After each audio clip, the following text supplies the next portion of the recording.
Assalamualaikum warahmatullahi wabarakatuh. Kami dari kelompok 9 akan menjelaskan materi tentang respirasi pada hewan. Sebelumnya, saya akan memperkenalkan anggota kelompok 9. Yang pertama, saya sendiri, Hanggana Pranamya. Lalu ada Nurfatia Sarah Anisha, Dwi Juliani, dan Lutfiah Anggraini.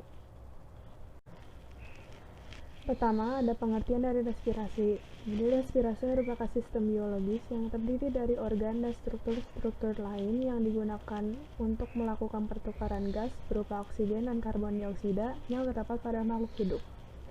Istilah respirasi mencakup proses-proses yang tidak tercakup pada istilah pernapasan. Respirasi terjadi pada semua tingkatan organisme makhluk hidup, mulai dari individu hingga ke sel. Pernapasan biasanya diasosiasikan dengan penggunaan oksigen sebagai senyawa pemecah, sedangkan respirasi tidak selalu melibatkan oksigen. Selanjutnya ada fungsi dari respirasi. Jadi fungsi dari respirasi yaitu mengambil oksigen dari atmosfer ke seluruh tubuh, lalu melepaskan karbon dioksida yang dihasilkan sel tubuh ke atmosfer sebagai indera penciuman, lalu jalur pengeluaran air dan panas, membantu homeostasis tubuh, memungkinkan keluarnya suara, dan sebagai sistem pertahanan terhadap benda asing yang terhirup. Selanjutnya, respirasi pada hewan. Pernapasan hewan berbeda-beda bergantung pada jenis habitatnya. Seperti kucing bernapas dengan paru-paru, ikan bernapas menggunakan insang, cacing bernapas menggunakan kulit, dan belalang bernapas menggunakan trakea. Beberapa organisme bahkan ada yang belum memiliki alat pernapasan khusus, sehingga oksigen berdifusi langsung dari lingkungan ke dalam tubuh. Sebelum masuk lebih dalam pada materi macam-macam respirasi hewan, kita tahu bahwa hewan terbagi menjadi dua subfilum, yaitu vertebrata dan invertebrata. Pertama, vertebrata. Ciri-ciri dari vertebrata yaitu memiliki tulang belakang, bentuk tubuh simetri bilateral, otaknya dilindungi oleh tulang tengkorak, dan bagian tubuhnya terdiri dari kepala, leher, badan, dan ekor. Walaupun ekor dan leher tidak terlihat jelas seperti katak. Kelas dari vertebrata itu sendiri terbagi menjadi 5, yaitu Pisces atau ikan, amfibi, reptil, aves atau burung, dan mamalia. Pertama, respirasi pada kelas vertebrata Pisces atau ikan. Jadi Pisces atau ikan ini bernapas menggunakan insang. Insang pada ikan terletak di sebelah kanan dan kiri sisi kepala ikan. Mekanisme pertukaran gas terjadi pada fase ekspirasi. Memiliki alat pernapasan tambahan berupa labirin, arboresin, dan divertikula. Selanjutnya, insang. Jadi, insang ini berfungsi mengatur keseimbangan asam basa, mengatur regulasi ion, ekspresi nitrogen, dan menyaring makanan. Bagian-bagian insang, diantaranya yang pertama ada operculum atau tutup insang, terdapat pada osteochase atau ikan tulang sejati yang berfungsi untuk melindungi bagian kepala dan mengatur mekanisme aliran air saat bernapas. Lalu ada membran branchiostega atau selaput tipis di tepi operculum yang berfungsi sebagai katup pada saat air masuk ke rongga mulut. Lalu ada arcus bronchiolis atau lengkung insang yang berfungsi sebagai tempat melekatnya tulang tapis insang. Lalu ada tulang tapis insang yang berfungsi dalam sistem pencernaan. Lalu ada daun insang yang berfungsi sebagai tempat terjadinya pertukaran oksigen dan karbon dioksida. Lalu ada filamen. Lalu ada tapis insang atau saringan insang yang berfungsi untuk menjaga agar tidak ada benda asing yang masuk ke dalam rongga insang. Selanjutnya ada alat bantu pernafasan untuk membantu ikan bernapas pada lingkungan yang kurang kadar oksigennya. Di antaranya ada labirin. Jadi labirin ini merupakan perluasan ke atas insang yang berbentuk lipatan-lipatan dan berongga tidak teratur. Labirin ini berfungsi sebagai tempat penyimpanan oksigen cadangan. Alat bantu pernapasan ikan yang selanjutnya ada arboresin dan divertikula. Arboresin berwarna merah dan berbentuk seperti bunga karang, dan divertikula yang merupakan lipatan kulit pada bagian mulut dan ruang faring. Biasanya alat tambahan tersebut terdapat pada ikan lele, gurame, gabus, dan ikan nila. Selanjutnya ada mekanisme pernapasan pada osteochase atau ikan bertulang sejati. Di fase inspirasi, mulut ikan akan terbuka, air masuk ke dalam mulut, insang menutup sehingga air yang sudah disaring oleh gerigi pada lengkung insang akan mengalir ke dalam insang. Lalu di fase ekspirasi, mulut ikan akan ditutup, operkulum terbuka, air mengalir menuju celah insang sehingga menyentuh lembaran insang dan terjadilah pertukaran gas. Oksigen berdifusi ke kapiler darah dan karbon dioksida berdifusi dari darah ke air. Selanjutnya yaitu mekanisme pernapasan pada conjugate case atau ikan tulang rawan. Contoh dari ikan tulang rawan itu sendiri adalah ikan hiu. Jadi, insang pada ikan tulang rawan itu tidak memiliki operkulum atau tutup insang. Keluar masuknya udara disebabkan oleh adanya tekanan pada rongga mulut yang ditimbulkan oleh perubahan volume rongga mulut akibat dari gerakan naik turun rongga mulut. Di fase inspirasi, dasar mulut ikan akan bergerak ke bawah, volume rongga mulut bertambah, tekanan rongga mulut lebih kecil daripada tekanan air dan sekitarnya, lalu air masuk ke dalam mulut. Pada fase ekspirasi, dasar mulut akan terbuka ke atas, volume rongga mulut mengecil, tekanan rongga mulut naik, celah mulut tertutup, air keluar melalui celah insang, dan terjadilah pertukaran gas. Lalu ada faktor yang mempengaruhi kebutuhan ikan terhadap oksigen, diantaranya ukuran dan umur. Biasanya ikan kecil lebih banyak membutuhkan oksigen daripada ikan besar. Lalu aktivitas ikan. Ikan yang bergerak aktif membutuhkan lebih banyak oksigen. Dan jenis kelamin. Ikan betina biasanya lebih banyak membutuhkan oksigen daripada ikan jantan. Sekian penjelasan dari saya mengenai respirasi pada Pisces. Selanjutnya akan dijelaskan oleh Nurfatia Sarhanisha. Nah, selanjutnya di sini saya akan menjelaskan tentang faktor yang mempengaruhi kebutuhan ikan akan O2. Faktor-faktor ini ada 3. Yang pertama, ada ukuran dan umur. Yang kedua, aktivitas ikan. Dan yang ketiga, jenis kelamin. Yang pertama, saya akan menjelaskan tentang amfibi. Alat pernafasan terdiri atas rima glottidis, laring, bronkus, dan paru-paru. Tidak memiliki trakea, auditus laryngeus langsung berhubungan dengan paru-paru. Pernafasan amfibi lebih efektif melalui kulit, karena O2 diangkut oleh vena cutanea magna menuju atrium kiri pada jantung. Ini pada fase berudu. Pada tahap awal, berudu bernafas menggunakan insang luar yang terdiri atas 3 pasang. Letaknya pada bagian belakang kepala berudu. Insang luar terbentuk dari lembaran-lembaran kulit luar dan terdapat kapiler darah. Proses pernafasan berudu menggunakan insang luar dilakukan dengan menggetarkan insangnya agar selalu terjadi pergantian air. Di dalam air terdapat O2 terlarut yang dapat berdifusi ke dalam pembuluh kapiler. Ini pada fase dewasa. Yang A, glotis tertutup, udara tertahan di paru-paru. Dasar faring diturunkan, lubang hidung dibuka sehingga udara masuk dan terkumpul di dasar faring. Yang B, glotis terbuka dan menaikkan dasar faring. Paru-paru melentur dan dibantu kontraksi otot samping akan mendesak udara kotor keluar melalui bagian atas faring. Yang C, lubang hidung tertutup, faring tertekan dan udara baru akan didesak ke dalam paru-paru sehingga paru-paru membesar. Yang D, gerakan naik turun dasar faring secara terus-menerus akan memompa udara segar ke paru-paru sampai paru-paru penuh. Nah, ini mekanisme pernafasan pada amfibi. Ada 2 ya, teman-teman. Di sini pada fase inspirasi, otot stemohyodeus berkontraksi, rongga mulut membesar. Choaneth menutup, otot rahang bawah dan otot geniohyodeus berkontraksi, rongga mulut mengecil. Lalu udara masuk ke paru-paru melewati celah dan terjadi pertukaran gas dalam paru-paru. Pada fase ekspirasi, otot perut dan stemohyodeus berkontraksi. Udara di dalam paru-paru tertekan keluar ke rongga mulut. Lalu celah tekuk menutup, choaneth membuka, otot rahang bawah dan otot geniohyodeus berkontraksi.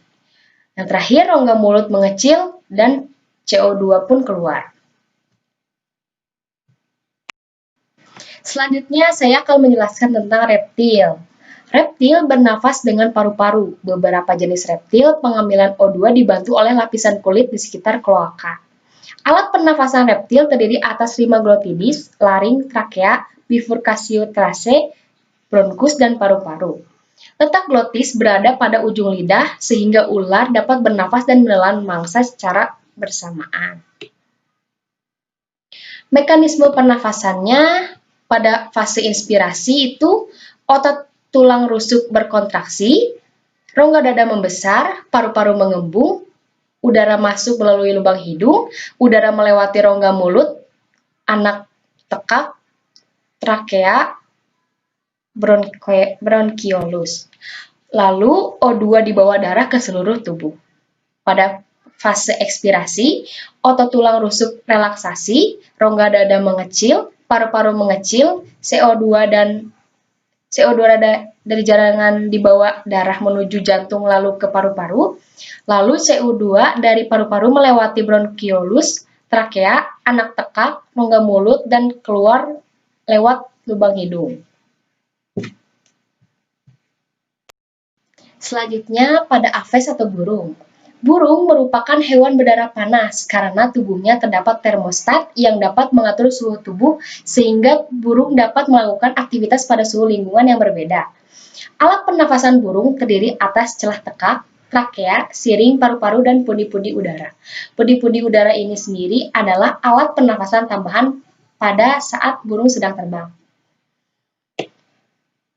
Mekanisme pernafasan saat istirahat.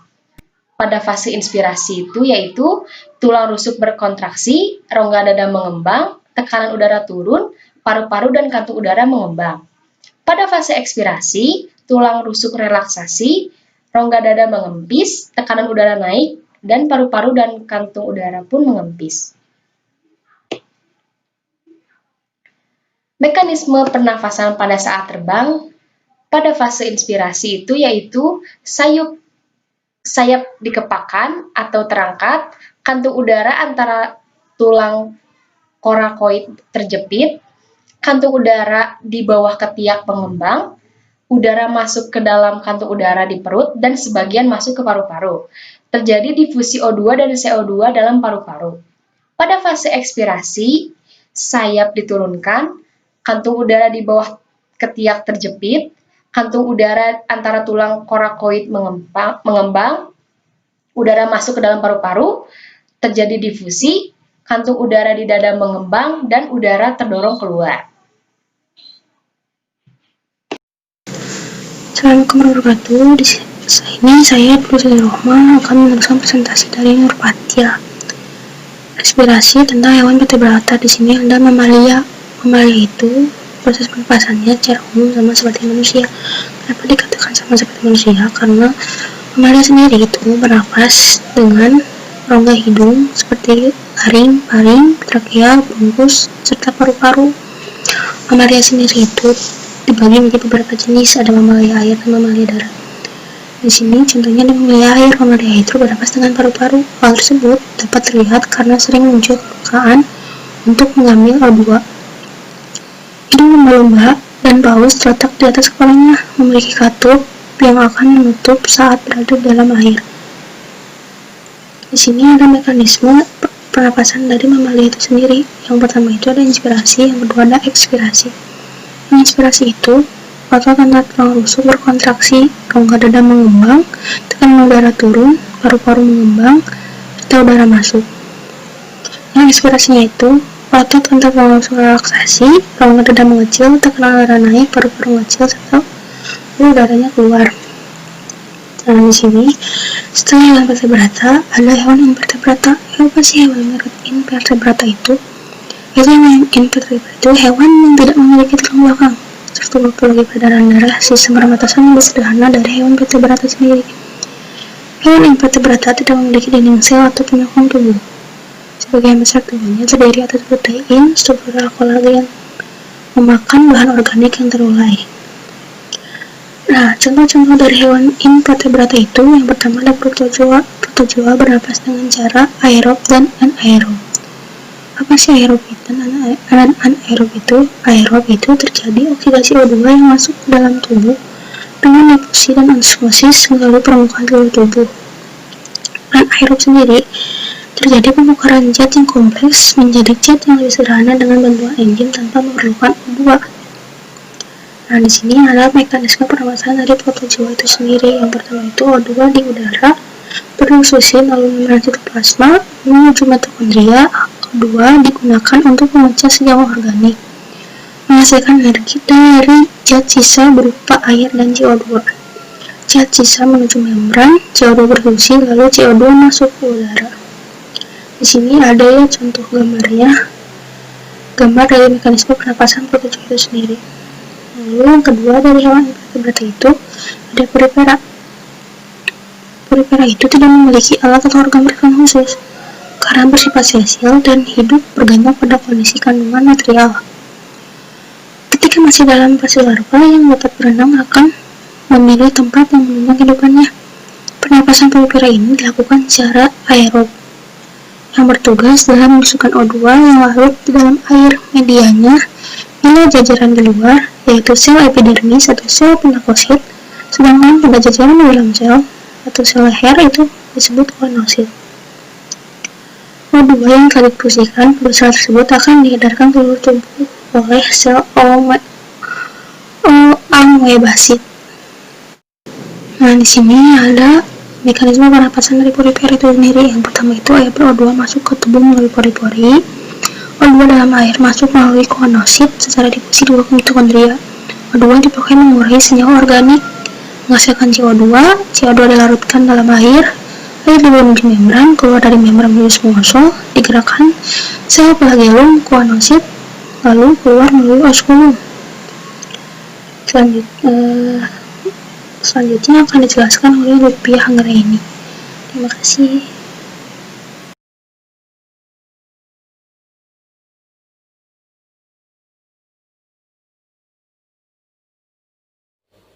Assalamualaikum warahmatullahi wabarakatuh. Saya Lutfi Anggraini. Di sini saya akan menjelaskan tentang sistem respirasi pada Coelenterata. Coelenterata tidak memiliki organ khusus untuk pernafasan. Pertukaran gas terjadi langsung pada permukaannya. Tubuh tersusun atas deretan sel besar dan dinding tubuh tipis bebas bersentuhan langsung dengan air yang ada di sekitarnya. Saluran gastrovaskular dan sistem saluran air membantu memperlancar proses respirasi. Memiliki sifonoglifa, yaitu alat bantu pernafasan berupa lekukan jaringan. Pertukaran gas terjadi secara difusi dan osmosis melalui membran masing-masing sel. Oksigen terlarut dalam air masuk secara difusi ke lapisan epidermis maupun gastrodermis. Selanjutnya ada sistem respirasi pada Platyhelminthes. Platyhelminthes belum memiliki alat pernafasan khusus. Anggota yang hidup bebas pengambilan oksigen secara difusi melalui permukaan tubuh, sedangkan anggota yang hidup sebagai endoparasit bernafas secara anaerob.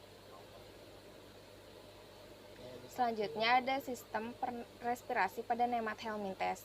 Nemathelminthes tidak memiliki alat pernafasan secara anaerob. Energi diperoleh dengan mengubah glikogen menjadi karbon dioksida dan asam lemak yang diekskresikan melalui kutikula. Jika oksigen tersedia, oksigen akan diambil oleh hemoglobin yang ada di dalam dinding tubuh dan cairan pseudosol. Selanjutnya ada sistem respirasi pada Annelida. Annelida bernafas menggunakan kulit dengan melakukan difusi. Kulit tipis banyak mengandung kapiler darah dan kelenjar lendir. Lendir bermanfaat untuk menjaga kulit tetap basah, sehingga oksigen mudah berdifusi melalui permukaan kulit. Oksigen yang masuk akan berikatan dengan hemoglobin membentuk oksihemoglobin untuk diedarkan ke seluruh tubuh melalui pembuluh darah. Selanjutnya ada sistem respirasi pada moluska. Organ pernafasan pada moluska berupa insang atau ctenidium. Permukaan insang luas berbentuk membran yang tipis, terdiri atas sebuah filamen yang ditutupi silia. Gerakan silia menyebabkan air melintasi permukaan filamen. Pada beberapa moluska, sebelum mencapai insang, aliran air yang masuk dideteksi oleh ospharadium, organ sensorik, untuk mendeteksi endapan lumpur atau predator. Beberapa moluska yang tidak memiliki insang, pertukaran gas terjadi secara langsung melalui permukaan mantel. Keong memiliki kemampuan adaptasi di darat. Mantel yang dimiliki dimodifikasi menjadi paru-paru. Selanjutnya ada mekanisme pernafasan dari keong. Oksigen dari luar masuk ke tubuh melalui paru-paru untuk moluska darat atau insang untuk moluska air menuju jantung melalui aorta dan menyebar ke hemosol. Selanjutnya ada sistem respirasi pada arthropoda. Arthropoda memiliki alat pernafasan berupa trakea. Di dalam trakea terdapat spirakel atau pembuluh trakea dan trakeolus.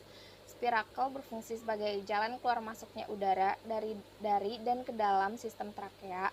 Terdapat pada eksoskeleton berbentuk pembuluh silindris berlapis zat kitin terletak berpasangan di setiap segmen tubuh tempat bermuaranya pembuluh trakea, serta terbuka saat terbang, tertutup saat istirahat. Mekanisme pernafasan diatur oleh otot abdomen. Selanjutnya, otot abdomen relaksasi, volume trakea normal, oksigen masuk melalui 4 pasang spirakel depan menuju pembuluh trakea, lalu melewati trakeolus, oksigen masuk ke jaringan tubuh, otot abdomen kontraksi, volume trakea kecil, karbon dioksida keluar melalui 6 pasang spirakel. Selanjutnya, ada sistem respirasi pada echinodermata.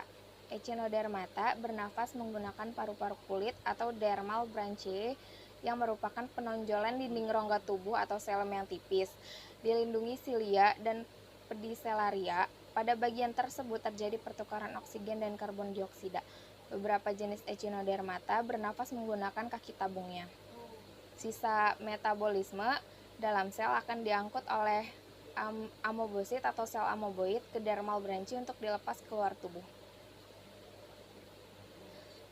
Sekian presentasi dari kelompok 4, kurang lebihnya mohon maaf. Wassalamualaikum warahmatullahi wabarakatuh.